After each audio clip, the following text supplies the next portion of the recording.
আর এটা তোমাদের দেখা সবথেকে দুর্দান্ত কম্পিটিশনগুলোর মধ্যে একটা হতে চলেছে। আমরা পৃথিবীর দ্রুততম জেট প্যাকের সাথে রেস করব, একজন ওয়ার্ল্ড রেকর্ড হাই জাম্পারের সাথে ডাঙ্কিং কন্টেস্ট হবে, পৃথিবীর সেরা ফুটবল প্লেয়ার কম্পিট করবে সেলিব্রিটিদের বিরুদ্ধে, যার শুরুটা হচ্ছে পৃথিবীর দ্রুততম মহিলা ভার্সেস 100 জন পুরুষের সাথে রেস দিয়ে। তুমি এই 3টে গোল্ড মেডেল কবে জিতেছিলে? 2 সপ্তাহ আগে। শুনলে তো, 2 সপ্তাহ আগে। তোমার কটা গোল্ড মেডেল আছে? 0। চাচাও যদি তোমাদের মনে হয় ওকে হারাতে পারবে। আমরা হারবো না। খুব সহজ হবে, চলো ভাই। একটা কথা বলো, তোমার কি মনে হয় ওদেরকে হারাতে পারবে? হ্যাঁ। ঠিক আছে, শোনো, যে একে হারাতে পারবে তাকে আমি $1,00,000 দেব।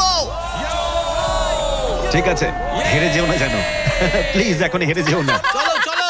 এটা ফিনিশিং লাইনে পৌঁছানোর রেস, আর যে প্রথম পৌঁছাবে সে জিতে নেবে $1,00,000। সে যদি মেলিসার থেকে আগে পৌঁছায় তাহলে 3, 2, 1। ওরা দৌড়াচ্ছে দৌড়াচ্ছে। কেউ কি পৃথিবীর দ্রুততম মহিলাকে হারাতে পারবে?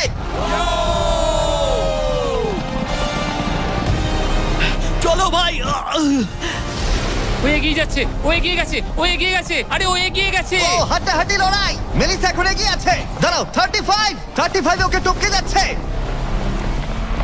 মেলিসা স্পিড বাড়াচ্ছে, আরো জোরে দৌড়চ্ছে। ও মাই গড, শুধু দেখো একবার।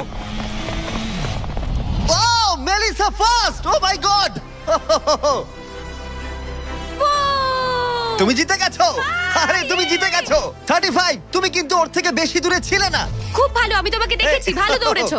তুমি কি ট্র্যাকে দৌড়াও? ও দারুণ। ও তোমার তো দৌড়ানো উচিত। পৃথিবীর দ্রুততম মহিলা এখানেও সব